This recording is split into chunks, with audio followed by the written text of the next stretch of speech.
Thank you for joining us on Face to Face. We would like to thank our sponsors, Oak Tree Development and the Community Foundation for Greater New Haven, and Brad Ross for the themed music. You can follow us.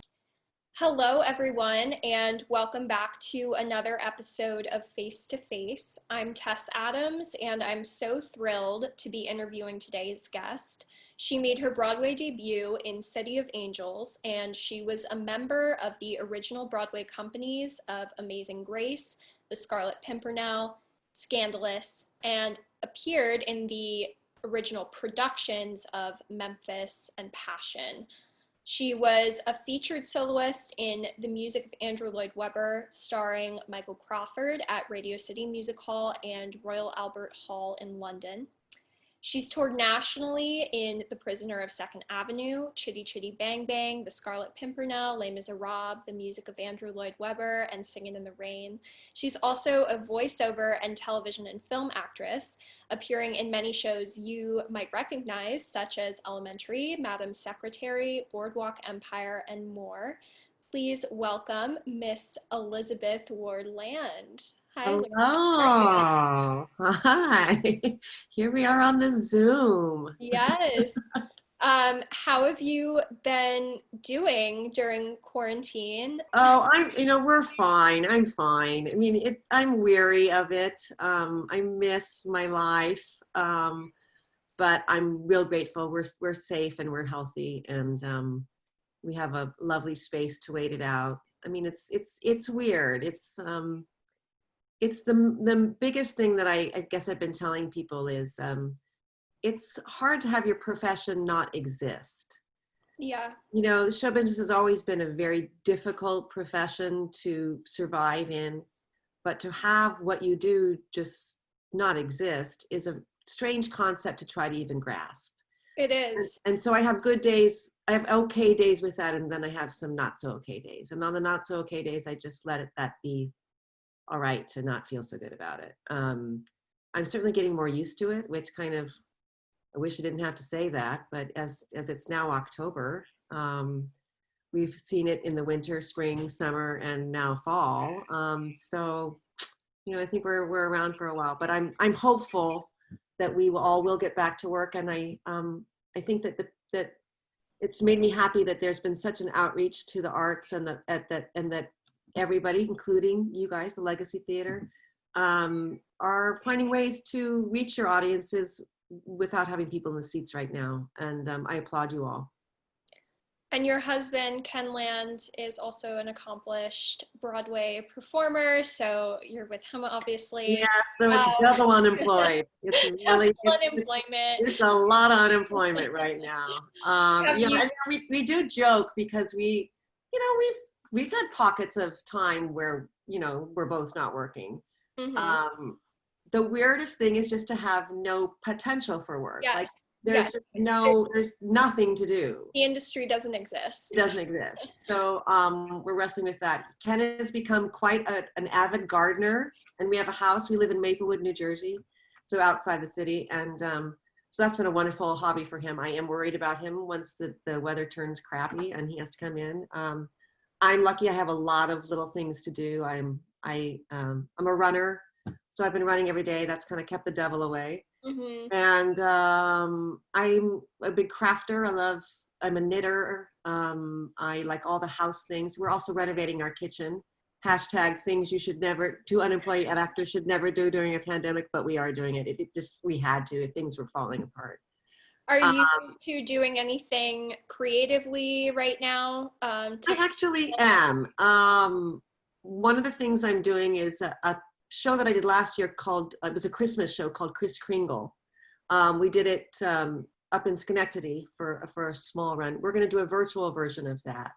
Mm-hmm. So it's kind of interesting. So we're going to all record our vocals. It's a musical. And then they're sending us our costumes and a universal backdrop, and then we will film our things. I play Grandma Kringle.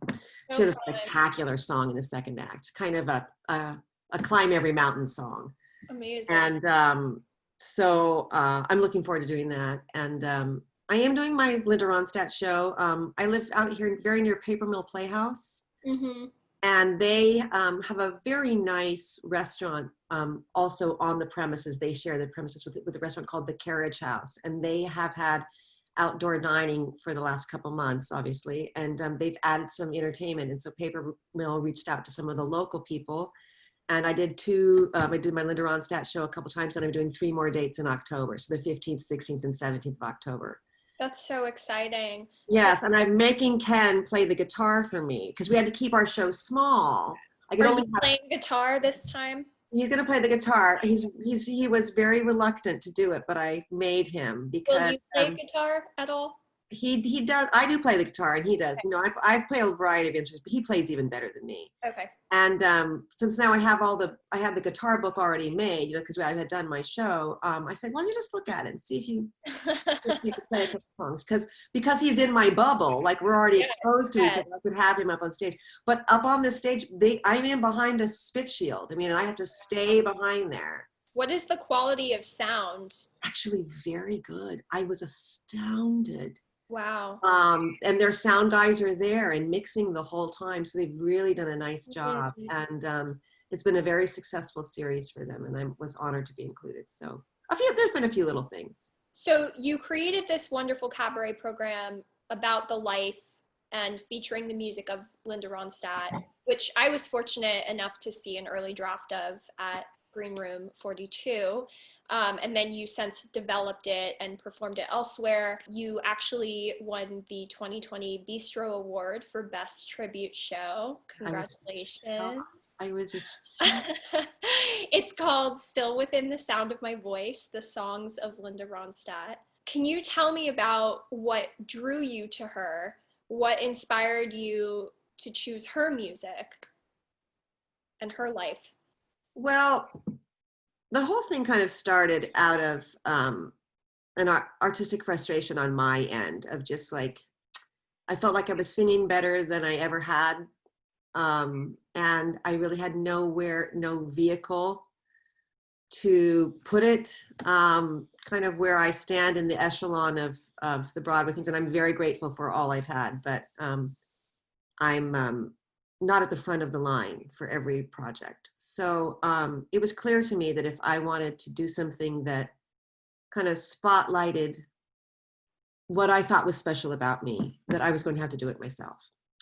And I joke about it in my show that I went and had lunch with my friend Alan Maroka, who ended up directing my show. And Alan is a 25-year veteran of Sesame Street. So most kids know him as he runs Hooper's store on Sesame Street. But we had done a show together, and he liked my singing and, you know, wanted to help me do something. And he had helped others. I think he directed Telly Leung's show also. So Okay. Anyway, so we just sat down one day at lunch and went through all the types of music that I loved, because I really was like, you know, I'm always been all over the map. I like to sing I just like to sing. Mm-hmm. And every genre of music that I kept putting down, we would then see like, okay, well, who are the artists if I wanted to do a tribute show, because I thought by spotlighting another artist, I wouldn't have to talk about myself, which is what I didn't want to do. You end up talking about yourself in it no matter what you do. And Linda Rhondstadt came up in every single category. And I was like, wow. And I had been a Linda Rhondstadt fan, but I would never have thought that it would be her that I would pick. I would have thought it would probably be Barbra Streisand, which we can talk about later. But Linda Rhondstadt was in every single one, and like just blazingly successful in all of the genres of music that I felt I also sang well. And so I just started doing a big Linda Rhondstadt dive, and just came out with an absolute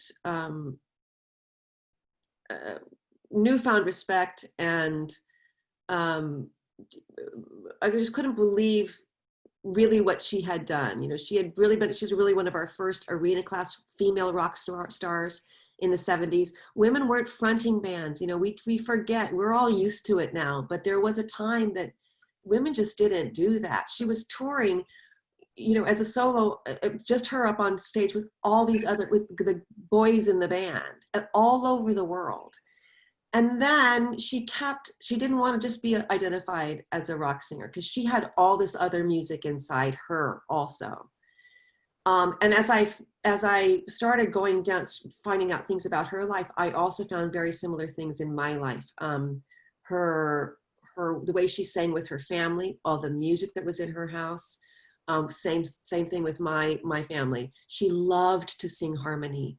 I was very happy singing harmony. And some of my happiest times in my life is when I am singing in the middle of a chord with people. I don't care if I'm the lead line. I just love to sing harmony. I always have. And so all of those sort of things, I was like, oh, this really is a good fit for me. And then Linda Rhondstadt we started hearing more and more about Linda Rhondstadt. She received the Kennedy Center Honor last year. There was a documentary out about her, also called Still Within the Sound of Her Voice. That was just a coincidence. I already had called my show Still Within the Sound of My Voice.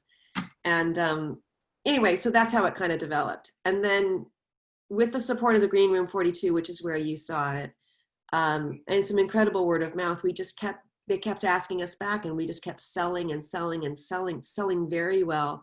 And then I ended up winning the biggest award that there was. And I was just so shocked. So it couldn't have unfolded in a more beautiful way for me. And it was really been life-changing for me. And I say that with all seriousness, because it showed me that I was authentically living the life that I had wanted. I didn't really go into show business thinking, oh, I'm going to be a big movie star or even a star. I just wanted to be a storyteller. And I now see that I have been, and I'm still doing at this very advanced age, because I have all white hair now. I'm doing what I love, and I think it helped me, certainly as a woman, but certainly as an artist, go, you know what, you did all right. So it's been a great experience. Long-winded answer about how I chose Linda Rhondstadt, but there you go. No, that was fantastic. And when I saw it, one thing that I was really impressed by was the weaving of your own narrative in with hers. And I know you said you didn't want to talk about yourself, but the confidence with which you presented and the wit, these funny anecdotes, and how well it weaved in with her music was very impressive. And I'm wondering, how did you comb through such a prolific catalog of her music to find the songs that would best fit your program? Well, that's a really good question. And it was really hard because I didn't scratch the surface of her catalog. It took me a while to find that narrative, by the way. But we started with the songs first. And I knew that I wanted to have a lot of harmony in it because she also loved harmony. So I always had that in my mind, and everybody was telling me I was crazy because I was going to make my show too big, but I couldn't hear her music without other voices. So we picked the songs first, and then I kind of wove my narrative in and around it. And there were certainly some that didn't make the cut, just because of time constraints. Usually in a cabaret evening, you don't have an intermission. So it needs to be, 75 minutes. That's about 75, 80, because that's about what people can sit through without having to get up and go to the bathroom or kind of fatigue of you. And so that's about 12, 13 songs. I knew I wanted to have a lot of her hits, but then there were also constraints because like You're No Good is one of her biggest hits, but I felt like I couldn't do You're No Good without a big fat rock band because of its iconic sound. It has iconic guitar licks, things like that. So in my show, I decided that You're No Good would be I would weave in a monologue about my but my bad decisions in my 20s. Always revolving around men. And it's funny because that's one of the things that people always mention about, one of the things that songs that they like, I can't, have the way you used You're No Good. But it was a deliberate choice because I didn't feel like I could come up with an arrangement of You're No Good as a song proper, that without either trying to just do her version, and I couldn't find a take on the song in another way. So there were things like that. The Nelson Riddle catalog was tricky also because a lot of those songs were arranged for a huge, lush orchestra. So we chose to do Falling in Love Again, and because I had, low combo, and then kind of interweave it with my City of Angels story, because I was auditioning for City of Angels kind of, and listening to Linda Rhondstadt's, her versions of all these standards, because that was really hot at the time. So as the narrative unfolded, we found ways to weave those things in. And I was sad to kick some of the songs off of the docket, but they had to. I have them if I want to add them. And in fact, for the Paper Mill show, I've put a couple of them back in because I do 2 sets at Paper Mill. So, well, congratulations again. It's Thank you, such an incredible program, and all of you Connecticut residents watching should be excited because Liz will be bringing this amazing performance to Legacy in our 2021 season. So super excited.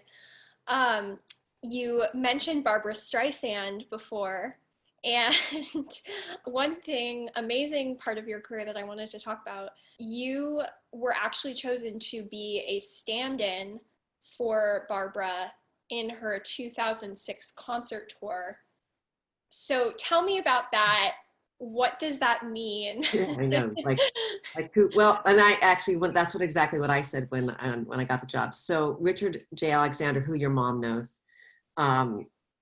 mounted my company of Les Mis when I was in it, and we stayed friendly throughout the years. And I was living in Los Angeles at the time, but I was actually up at Sacramento Music Circus. I was doing a little night music up there, and my cell phone rang, and it's just a sideline, but Ken and I used to share a cell phone. When cell phones first started out, we thought, we're almost always together. We'll just use it as like an extra landline. So we shared a cell phone. So we had one number, and Richard J. had the old cell phone number, which had become Ken's number. So Richard J. actually called Ken's cell phone and left a message for me to call him. And so I called him back, and he said, "I have a job for you." And I said, "What is it?" And he said, "I'm directing Barbra Streisand's concert tour, and I want to know if you will come and be her stand-in." And I said, "Well, what do you mean her stand-in? I mean, certainly if Barbra Streisand can't perform the concert that night, there won't be a concert because no one is going to, want to hear me sing." He said, "No,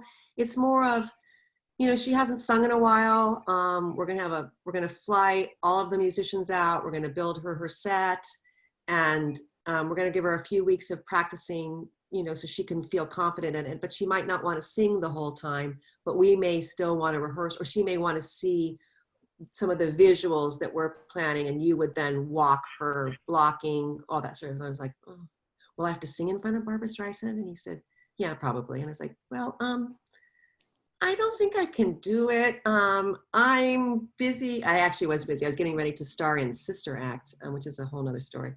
And I said, but thanks. I have a trip planned to my parents. All these things were true, but I was really trying to get out of it because I was just scared. Of course. And so we hung up, and Ken, who was up at Sacramento visiting me to come see the show, said, "What was that?" And I told him the conversation. He said, he said, what did you say? And I said, I told him no. And he said, "I never tell you what to do, but you are an idiot. You've got to call her back. She's your idol. You will kick yourself the rest of your life if you don't, grab this opportunity." So I called Richard back, and he just started laughing. He said, "I figured you'd call back." And I said, "Okay, I'll do it." And it was one of the weirdest jobs ever. I spent, so really seriously, at a Sony sound stage in Hollywood. They built her set. This huge walkway for her to walk around, and the staircase coming down with the orchestra in the middle. They flew out 70 musicians who were there all day long to rehearse with her. And I was given really know music, but I was just told to be familiar with her entire catalog of songs, which I pretty much was. But I never knew what I was going to do every day. So I made friends with the music librarians who had, about 5 different cabinets full of music in all these different keys, because they didn't know what her program was going to consist of. Yeah. And every day they would just try out new orchestrations in different keys. And usually I would start the day singing, because we never knew when she was going to arrive. And don't you know, the very first day I'm up there singing, she had put together Carefully Taught from South Pacific with Children Will Listen from Into the Woods. And they were listening to the arrangement. So I was singing it. I'm up there on the stage singing, and in walks Barbra Streisand with the Dogs, with James Brolin, with the masseuse, and all of the entourage. And I finished singing, and I just hear from out in the dark, "Ooh, pretty voice. Do I have to sing that one note at the end?" And I said, "Well, you're Barbra Streisand. You can probably sing whatever note you want. I was just reading it off." She said, started laughing. So then we were just friends. And she was also interacting with her. What? You were interacting with her. I interacted with Barbra Streisand. I was about arm's length away while she was singing My Man. I mean, it's crazy. Wow. She was also on her concert that year she had 2 special guests. She had a George Bush impersonator. So Bush was president then, and she hated him. She had a George Bush impersonator that she sang the Forget Your Troubles, Come On, Get Happy, and The Happy Days Are Here Again, the famous Judy Garland duet that she did. And so I had to rehearse with him to get him ready to be able to sing with Barbra Streisand. And she also had hired Il Divo, which was 4 international opera singers. And they were going to sing Music of the Night, Evergreen in all their different languages, and Somewhere with her. And they had also not learned their music. They had not learned their harmonies. They did not quite understand the significance of singing with Barbra Streisand. So she rehearsed with them one day and said she would not sing with them again until they knew their shit. So I spent a lot of time getting the Il Divo boys ready also. But it was a fabulous job. And when I left that job, the sound guy, everybody was saying goodbye to me because I couldn't travel east because I had other work coming up. And the sound guy handed me a stack of CDs of me singing with Barbra Streisand's orchestra. They had recorded everything that I had sung. Wow. It's amazing. And it was amazing. So I have recordings of me singing all of her iconic songs with one of the finest orchestras in the world. So it was also a gift of a job, and it was a real confidence booster for me. And I was scared every day, but it was one of those where it was good to feel the fear and face it. And I was like, and it kind of changed me because I thought, well, if I can sing in front of Barbra Streisand, I can really probably sing in front of anybody now. So anyway, that's my Barbra Streisand story, which is why I kind of thought if I ever did a show, it would be about Barbra, but it turned out to be Linda. And vocally, Linda was my fit. Linda has a big bottomed voice like I do, and then a real fluty head voice like I do. So all of her stuff just has fit well with me. So Linda's my girl now. Amazing. So going back in time a little bit, you grew up in Denver. I grew up in Denver. And then you went to University of the Pacific in California to get your BA in drama, and immediately went to an MFA in acting at UC Davis. What prompted you to go to grad school for acting? I had originally started off in school as an instrumental music major. I played the oboe quite well. I don't really know why, but I had played the oboe my whole time growing up. And I kind of didn't know, when I was finishing high school, I was still very split between instrumental music and acting, musical theaters especially. And at that time, there were really no degrees for musical theater, so I thought I'd just go into the conservatory. And the oboe was always a hot ticket, kind of scholarship-wise, because there weren't a lot of people that played the oboe. So I just went there, and it was a liberal arts college, which was nice. So I kind of got a feel of just a general going to college and stuff, but in a conservatory setting. But it was clear to me in my freshman year that I did not fit into the conservatory. I didn't want to be an opera singer, and I really didn't want to spend my life sitting in the pit. oboe players are also notoriously weirdos. You spend your life making reeds, and your sound is completely dependent on how good your reed is. And I thought, this is just not, it's not my personality.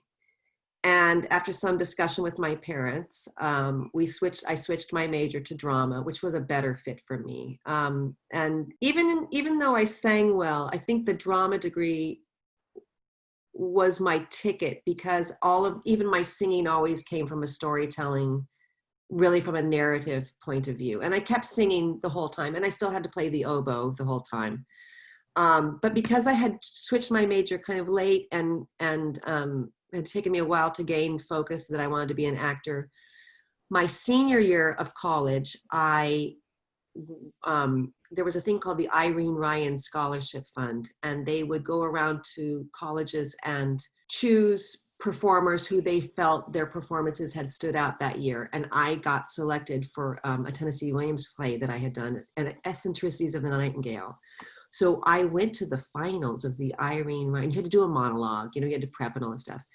And I didn't win, but one of the judges of the finals was on the faculty at UC Davis, which was about 35 minutes away from where I went to college. And he said, why don't you come to Davis, and, we'll pay for your school. And it's a 2-year MFA, and we don't do a lot of musicals. So you'll really get, you'll really get a lot more of this classical training. Well, meanwhile, so I said yes. And meanwhile, while I was there, they did like 5 musicals while I was there. So I knew my destiny after that. And it gave me a chance to settle down. And without going into much detail, I had also had someone that I was in love with that was in the area, and I wanted to stay in the area. So it was a way for me to kind of also gauge if I felt like I could be competitive in a professional acting world. I think for young performers, school gives them a chance to kind of constantly gauge, like, am I always rising to the top of these things? Am I getting cast? Even in the classwork, do I feel like people are responding to what I'm doing and I am better than everyone? And that sounds very conceited to say, but I think if you're going to have the courage to embark on a professional acting career, you have to be able to evaluate whether you are good enough. Right. And I think that those 2 years helped me. They helped me.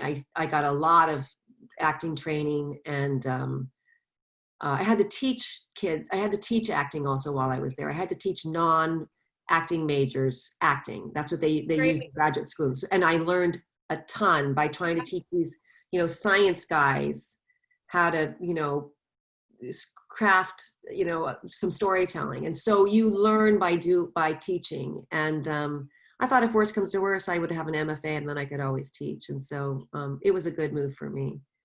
And then what prompted the move to New York? Was that always planned, or was that later? It was later. Again, another boyfriend, somebody who I had gone to UC Davis with. He had gotten an internship at the Arena Stage in Washington, D.C., actually.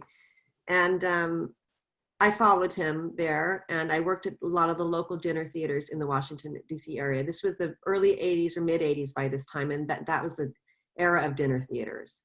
And I taught children's acting at the Kennedy Center while I was there, and then did a lot of dinner theater work. And while I was there, the Harlequin Dinner Theater in, it's right outside of Rockville, Maryland, was sending out some tours. They were sending out a tour of Singing in the Rain, and I auditioned and I got the role of Kathy Selden, and so that was my first national tour. And after that, I moved to New York. By then, I was like, I can do this. And very quickly after, I got Les Mis. So I was kind of a spoiled brat. I got a lot of affirmation early. Mm-hmm.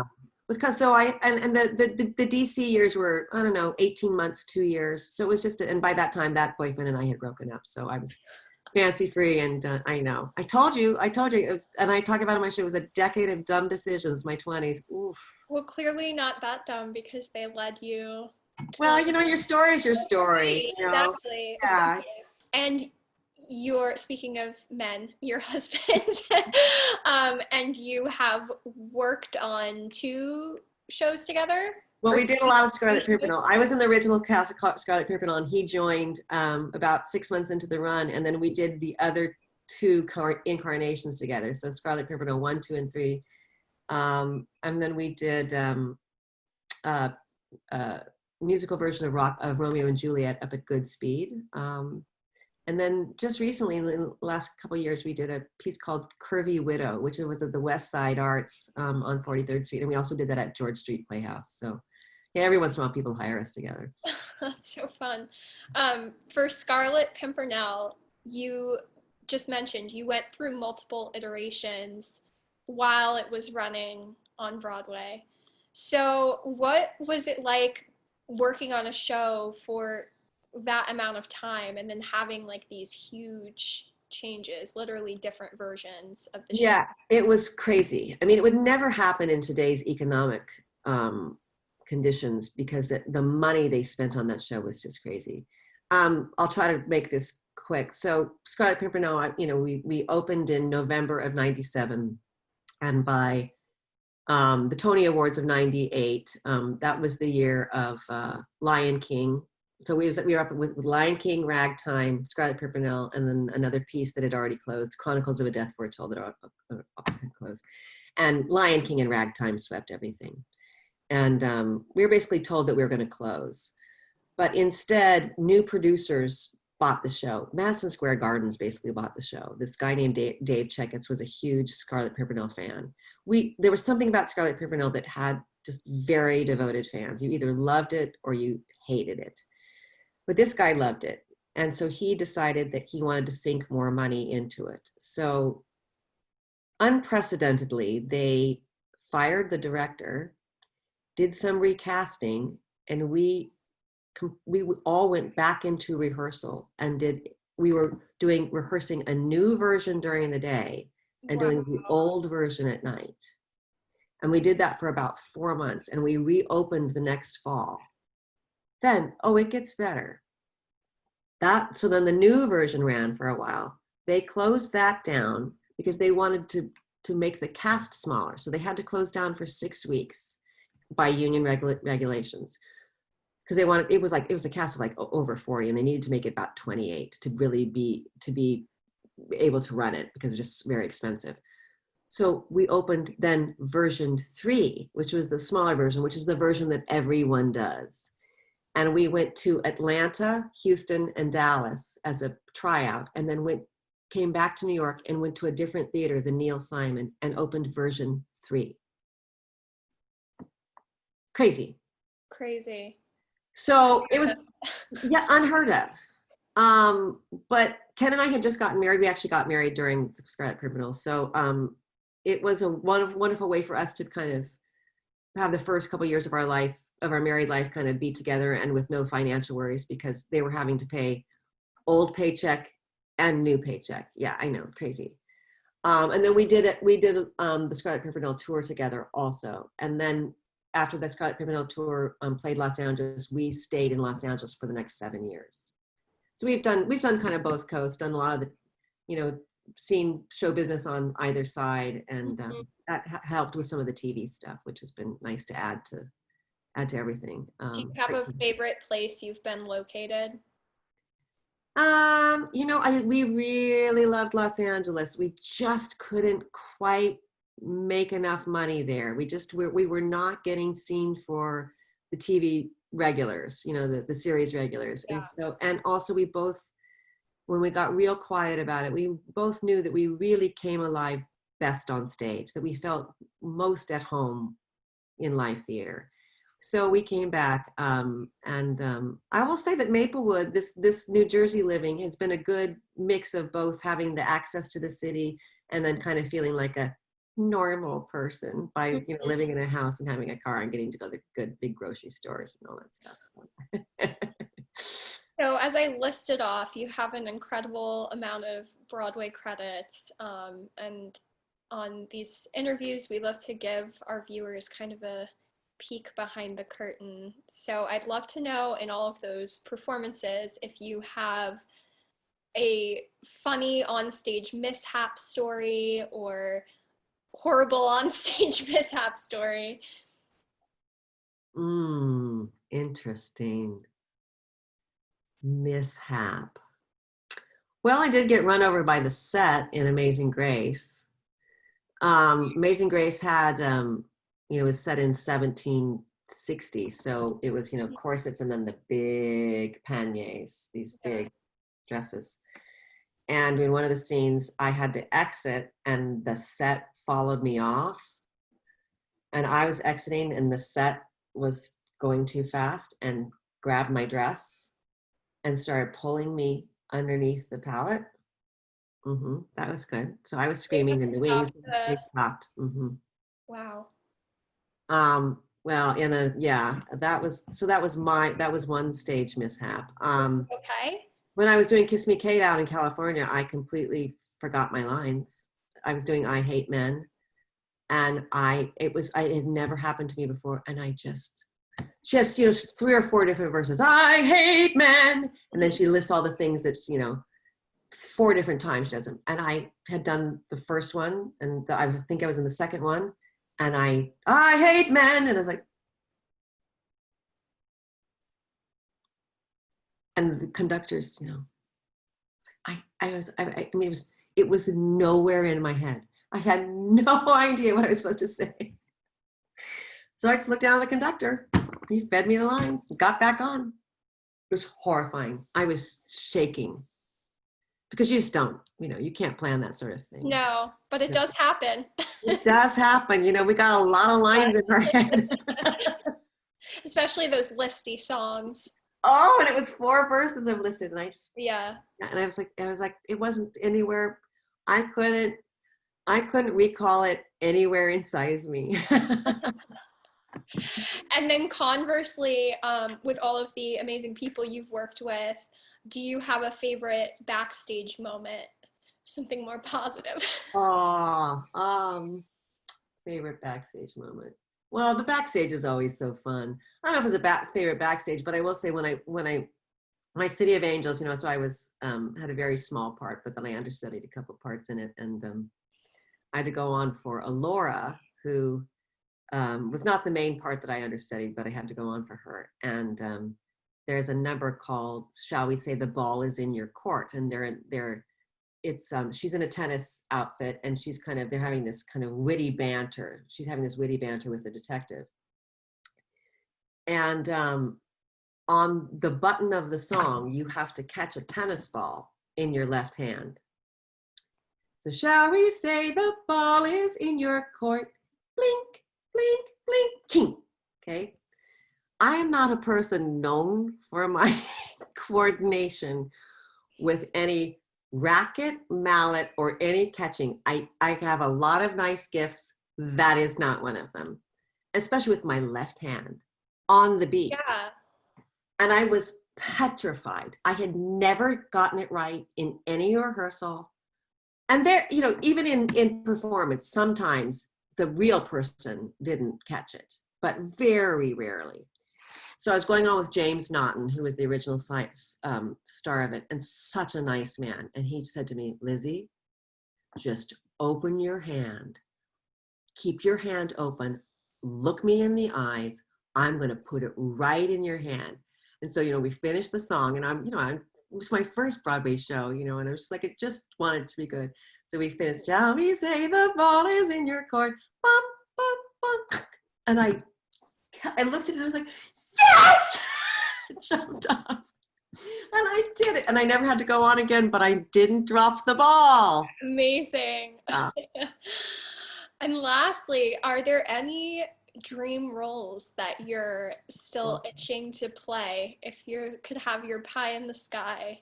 Oh, isn't that an interesting question? Well, I get asked it a lot, and I'm going to say my stock answer, which is I hope I'm yet to find it. That there will. That's the dream, right? Yeah, I hope that there will be something for me that will be. I believe that there will be something for me that no one else can do. That all of the things that make up me will finally be exactly right. And that will be my opportunity. If not, there have been some great roles that I have gotten to play. I did Norma Desmond in Sunset Boulevard last year, and that's about as good of a role as I could ever have hoped to play. And I would love to get another shot at that.